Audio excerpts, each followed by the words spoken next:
my new to me 2005 Toyota Sequoia. It is a full-size SUV with a 4.7 liter 2UZ V8 in it. And this particular one has 308,000 miles on it. Now, if you're watching this video and you're used to standard old school V8, that kind of stuff, you might be asking yourself, why would someone purchase a truck, an SUV, etc., with a V8 engine in it that has 300,000 miles? Well, that's because this engine particularly is also in the V8 4Runners. It's also in the first generation Tundras. It's also in some Lexus platforms as well, like a GX 470 and the LX 470. And these things are known to run 1 million miles. Now, I'm normally a GM guy when it comes to trucks, at least. I've had GMT 800 chassis, GMT 900 chassis, so older Silverados, Escalades, that kind of thing, and absolutely love those trucks, but I'm wanting to steer back into the Toyota and or import market. I'm building a Tacoma as a drag truck right now. I've been into Hondas my whole life, if you watch my old stuff, and dabble in Nissans for drift cars. But I wanted a Toyota truck and or SUV.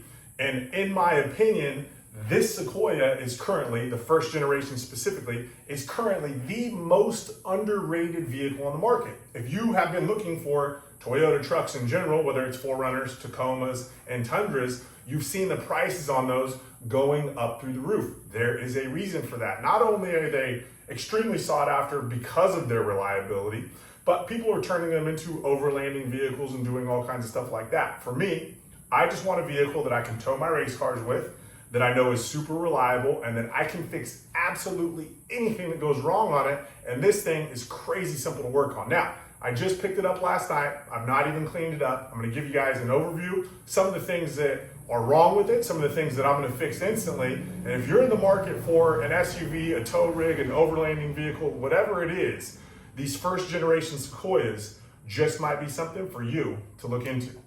A couple things I want to go over right off the bat. Obviously, the mileage is high, so I did not expect a perfect body, ding-free, dent-free, all that kind of stuff. My tow rigs are just that. And while I keep my vehicles in really good condition, I try to clean them up as best as possible, obviously keep them maintained and keep them in good running order. I didn't expect this to be super clean. Also, if you know anything about these older Toyotas, the white ones specifically, for whatever reason, all my vehicles are white. I don't know if you can see. Oh, you can't even see it back there. All my vehicles are white, but the white Toyotas specifically had a problem with all of this chipping in the paint. And so this one has a little bit of chipping, but it's not too bad. It's a pretty, overall, pretty clean example of what one of these can be. Oh, there's the CRV back there, white. Body's pretty straight, but like I said, it does have some mechanical things going on. So one of the things I've come to learn from buying older vehicles is that anytime I can buy one that has cloth interior, I'm going to do that. I do not like the old leather and a lot of these older vehicles, even if they're high-end vehicles, Lexus, that kind of stuff, they end up cracking. And then it is super, super difficult to find good replacement seats. Now, mind you, I said I picked this up last night. I've not even started cleaning it up yet. It doesn't make sense to me why when people are selling vehicles, they don't clean them. I always feel like for me, that's a really good point to negotiate the price down a little bit more. It's filthy. So I'm like, hey man, it's not even well taken care of in here. I don't know it's been maintained and blah, blah, blah, blah, blah, right? So these things do have a third row seat. I'll be taking that out instantaneously today. I have no use for the third row seat. But overall, pretty clean vehicle. I mean, door cards are nice. I mean, even on this driver's side, someone's gotten in and out of this truck for 300,000 miles, and even the driver's side door cards are pretty clean. It's got a 3-inch lift up front, spacer lift, I'm pretty sure. 1.5 inch of lift out back. So it does sit a little tilted and level. I may end up putting a little bit taller spacer out back just to lift it up so it is all the way level. And I am towing with this thing, so it is gonna sag in the back a little bit more. So I may put some timbrins back there or something, but we'll go over that later. So the biggest issue with these, or one of the bigger issues with these, is right off the bat, is these handles up here end up breaking. It's actually the mechanism inside, the cable ends up breaking.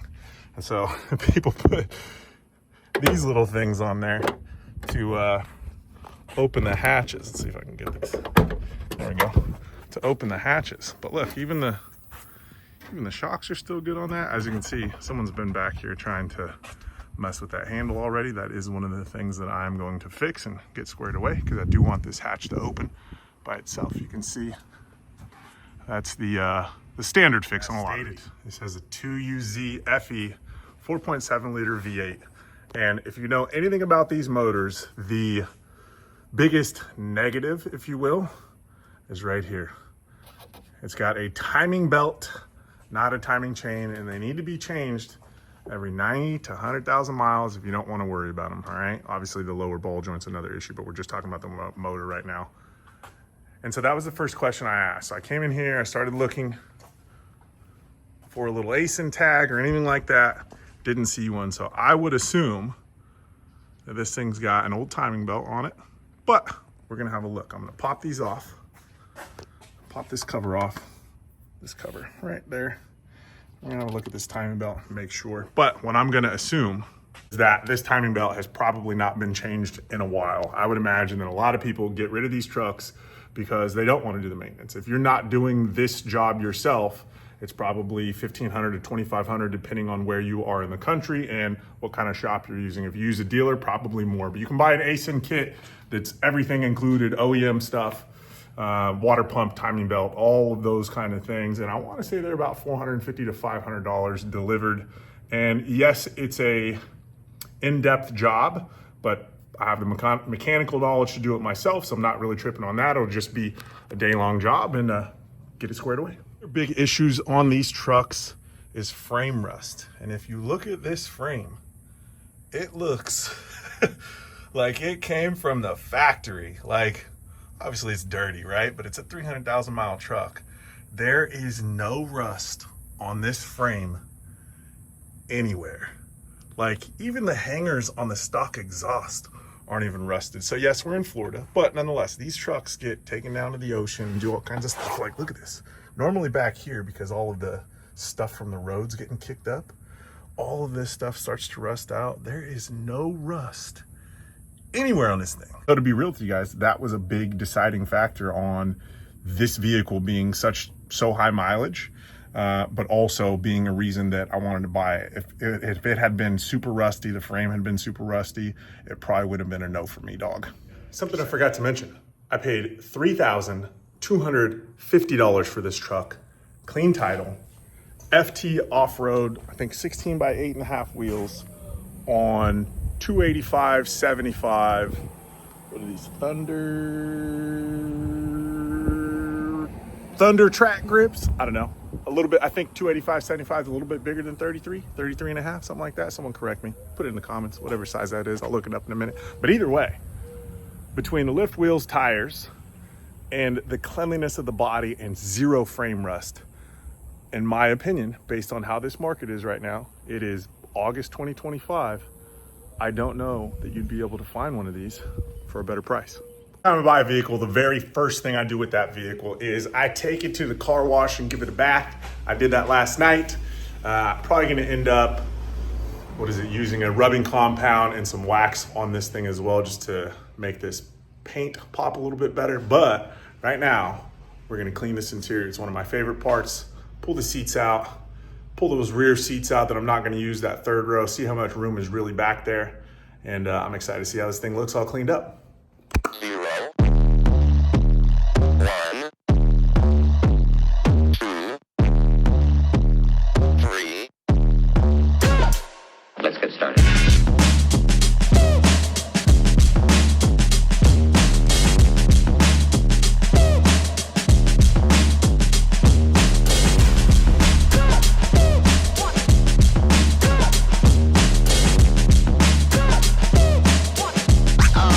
Oh, that's real good.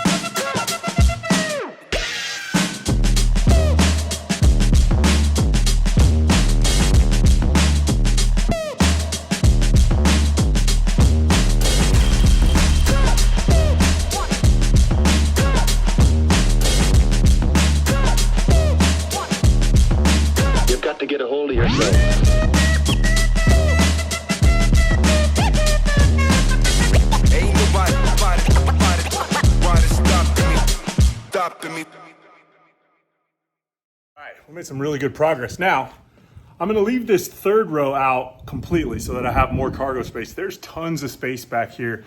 This vehicle is, I'd say, equivalent in size to like a Yukon Tahoe in the short Escalade. Same size, pretty big vehicle. But also what I think I'm gonna do is the second row has a single seat and then a double seat. Like I said, this is just to tow this and race cars. So on an open trailer. And so I want to be able to put toolbox, other stuff inside here. So what I think I'm gonna do is leave the double seat out. Once I get everything back in, I'll give you an inside picture so you can see, but I got this thing pretty clean. It was fucking too. If you guys are ever cleaning your car or you buy a new car and you want to clean it out, I use carpet cleaner. So like a Resolve carpet cleaner. Look how clean it gets the carpets. These had all kind of like, I don't know, chew or mud stains or whatever the fuck. Now there was all kinds of grease back here and I got this somewhat cleaned up. I mean, the carpet still looks like shit in my opinion, but it looks like there's Velcro here, so I might be able to replace this whole thing, put a new piece back there. But again, this is where the 2-seat goes of the second row, and then there's that single seat. I'm gonna leave that single seat there. I rarely take anyone else with me. It's normally just one person going with me to the track. You know, I might have one other person, but never do I need seating for 8. But yeah, this thing's coming along nice. Here's the finished product for today. Like I said, gonna leave this seat in, gonna leave this one out. Look how much room is back here. I'm actually not stoked that that plastic piece is missing, but it will make the latch easier to change at first. So it's all good. Looking at the positive there. It's gonna be hard to find that piece of plastic, probably in decent condition. Got the seats back in. Gonna need to find those. Those are both broken on each side, but this carpet's super clean now. Center console. This fucking thing was disgusting, man. Like, seats have never been taken out. I don't think the dude who last owned it cleaned it at all. Like I said, it's a project truck. I don't like using the term rig. I feel like that's a overlanding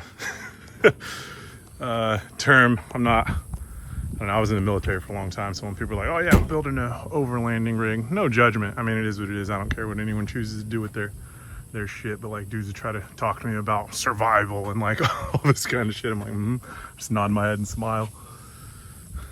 Yeah, good shit. Stoked on how it looks. View of the exterior. It's pretty good. It's definitely sitting up higher in the back without all the stuff back there. It looks more level now. It was a bit dropped in the back. I'm probably still going to put another 1/2-inch spacer. It's got an 1.5 inch spacer. I'll probably put a 2-inch spacer back there to lift it up so that it is more level.